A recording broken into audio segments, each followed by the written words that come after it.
بسم اللہ الرحمن الرحیم. شروع کرتا ہوں اللہ تعالیٰ کے نام سے جو بڑے مہربان نہایت رحم والے ہیں. مذہب کش مغربی جمہوریت کا نظام حکومت اور اس کا نظام الیکشن قرآن حکیم کے آئین، نظریات، تعلیمات، اخلاقیات کا کینسر ہے. لیکچر نمبر 41 پیش خدمت ہے. 1947 کو انگریز کے وائسرائے ہند نے انڈیا اور پاکستان کو آزاد کیا. دنیا کے نقشہ پر ایک اسلامی ملک پاکستان بن کر ابھرا.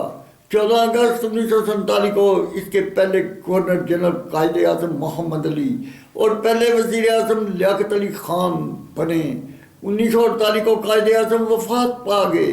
ان کی جگہ خواجہ ناظم الدین کو گورنر جنرل پاکستان لگا دیا.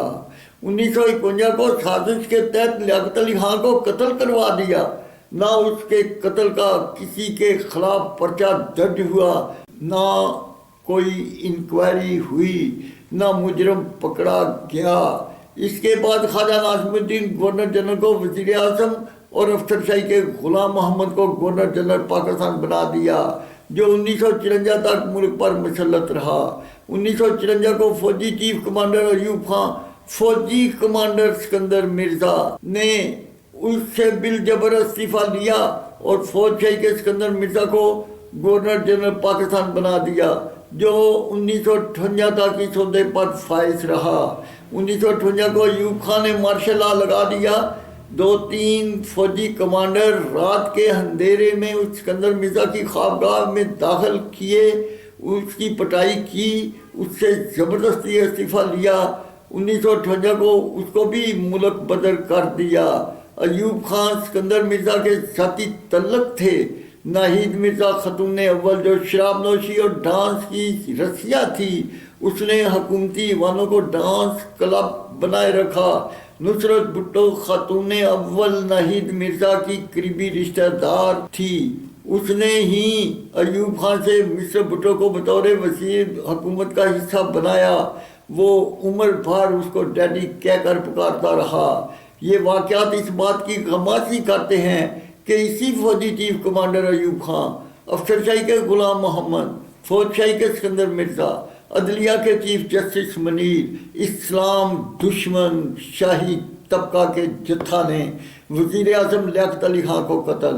6 وزیر اعظم خواجہ ناظم الدین سہروردی، محمد علی بوگرا، چودھری محمد علی، آئی چندریکار، فیروز خان نون کو ان کے عہدے سے برخاست کرتا رہا کہ وہ پاکستان میں قرآن حکیم کے آئین، نظریات، تعلیمات کو نافذ کرنا، اسلامی تہذیب کو پروان چڑھانا چاہتے تھے. انگریز کا مسلط کیا ہوا شاہی طبقہ طبقاتی، تفاوتی، سودی، مخلوط نظام حکومت اور British law, Indian law, American لا، جیورسپروڈنس کے قوانین کا تعلیمی نصاب قومی زبان اردو کی بجائے انگریزی زبان کی سرکاری بالادستی، ایتیسن نما انگلش میڈیم شاہی اخراجات والے تعلیمی ادارے، ان سے تیار ہونے والے انگریزی زبان کے حکومتی اسکالر تیار کرنا، انگریز کے کفر کے 1857 کے ایکٹ اور ان کی PLD کے ذریعے انگریز کے کفر کی حکمرانی کو جاری رکھنا چاہتے تھے، جو آج تک انہوں نے جاری کر رکھی ہے. انہوں نے اہل وطن کو قانونی طور پر پابند بنا رکھا ہے کہ صرف قومی اسمبلی کے ممبران ہی کثرت رائے سے اس نظام کو ختم کر سکتے ہیں. نہ وہ انگریز کے نظام الیکشن کے شاہی اخراجات برداشت کر سکیں، نہ اس کے ممبر بن سکیں، نہ 9 من تیل ہو، نہ رادہ ناچ سکے، نہ عوام کے پاس جگیریں، مادی وسائل، افرادی قوت، معاشی طاقت، نہ وہ اسمبلی کے الیکشن لڑ اور نہ ممبر بن سکتے ہیں.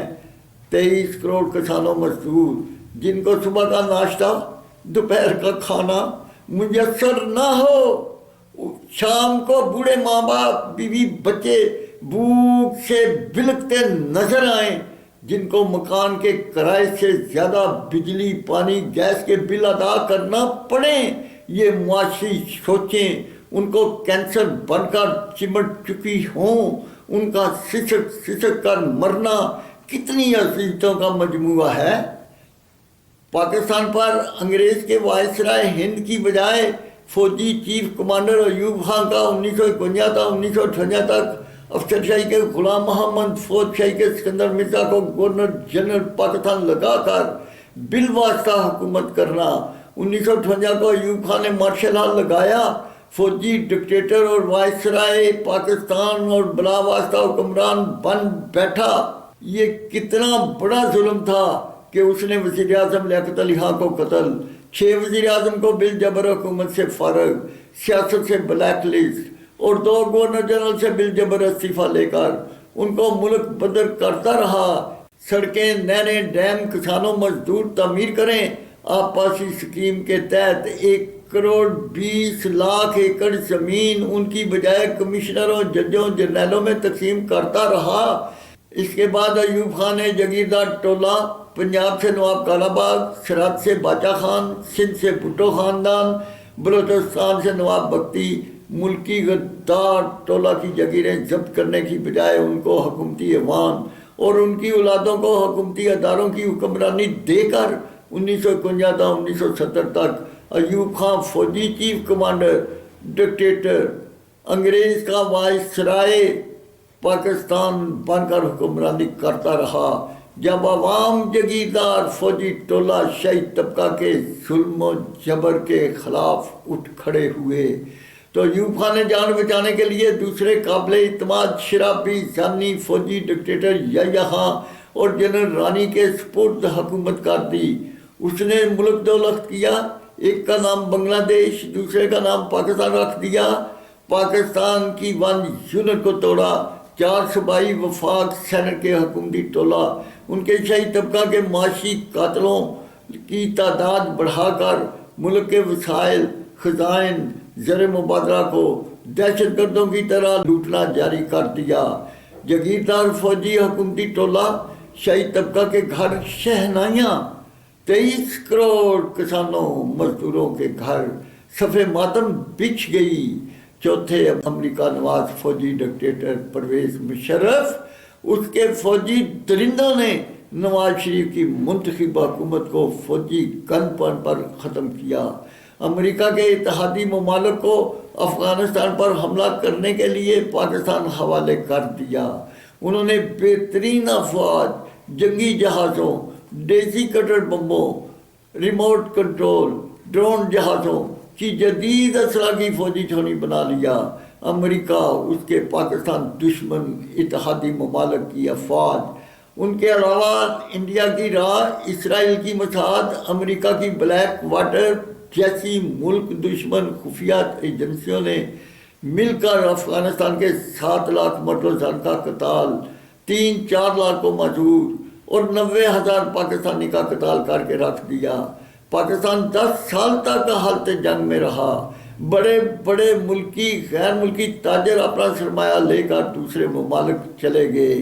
ملک معاشی بیچارگی کی عبرتناک شکل اختیار کرتا گیا۔ جب ملکی عوام اس کے خلاف اٹھ کر GHQ میں داخل ہو گئے، فوجی ڈکٹیٹر پرویز مشرف پر کئی حملے ہوئے تو اس نے ایوب خان کا جگیردار فوجی ٹولہ، یحییٰ خان کی مسٹر بھٹو کی پیپل پارٹی، ضیاء الحق کی مسلم لیگ نون کے نواز شریف، مشرف کی مسلم لیگ کاف کے شجاعت حسین، پرویز الہی، شیخ رشید، فؤاد چودھری، شہزاد اکبر MQM، 4 فوجی ڈکٹیٹر کی 4 مارشل لا کی غیر آئینی سیاسی جماعتیں اور علماء مشائخ کرام کے انگریز کے کفر کے مغربی جمہوریت کے طبقاتی، طفافتی، سودی، مخلوط کفر کے نظام حکومت، انگریز کے 1857 کے ایکٹ کے British law, Indian law, American لا، جیورسپروڈنس کے کفر کے قوانین کا تعلیمی نصاب، قومی زبان اردو کی بجائے انگریزی زبان کی سرکاری بالادستی، اس کے ایتیسن نما انگلش میڈیم شاہی اخراجات والے تعلیمی ادارے، ان سے تیار ہونے والے کفر کے انگریزی زبان کے حکومتی ٹولہ شاہی طبقہ کے حکومتی اسکالر کو اکٹھا کیا۔ 1958 کو ایوب خان نے مارشل لا لگا کر جگیردار فوجی ٹولہ تیار کیا۔ 1970 تک حکومت کرتا رہا۔ اس کے بعد ایوب خان نے اپنی جان بچانے کے لیے دوسرے فوجی ڈکٹیٹر یحییٰ کو حکومت دے دی. اس نے ملک دولت کیا، 1 یونٹ کو توڑا، 4 صوبائی وفاق، سینٹ کے حکومتی ٹولہ شاہی طبقہ کی تعداد بڑھا لی. تیسرے فوجی ڈکٹیٹر ضیاء الحق نے روس کو شکست دی، ملک کی معاشی حالت بہتر بنائی، ملک کو ایک نئی آن اور شان دی. چوتھے امریکہ نواز فوجی ڈکٹیٹر پرویز مشرف نے مارشل لا لگا کر نواز شریف کی حکومت کو ختم کیا. امریکہ اس کے اتحادی ممالک کو پاکستان کی سرزمین افغانستان پر حملہ کرنے کے لیے مہیا کر دی. 10 سال تک پاکستان کو جنگ کی ابتدا میں جھونکے رکھا.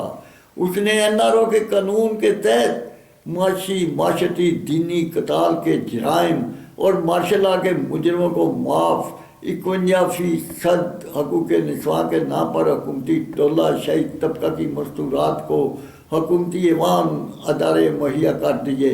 ملکی بجٹ ڈبل سے بھی زیادہ بڑھا دیا.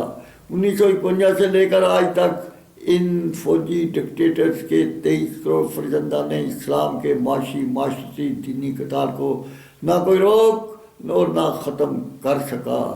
بڑے بڑے احتجاج ہوئے، فوجی سیاسی ٹولہ ہر احتجاج کو مسترد کرتا آ رہا ہے کہ یہ مسئلہ اسمبلی ممبران کا ہے. 23 کروڑ عوام کے پاس کوئی اور راستہ نہیں کہ وہ جاگیردار ٹولہ اور 4 فوجی ڈکٹیٹرز کے الیکشنوں کی اجارہ داری کو ختم کر سکیں اور حق حاکمیت ان کو دینے کی بجائے 23 کروڑ اہل وطن کسانوں مزدور کے پاس ہو. اگر قرآن حکیم اور 1973 کے آئین کے خلاف کوئی قانون پاس کرنا ہو تو ریفرنڈم کا راستہ اختیار کریں.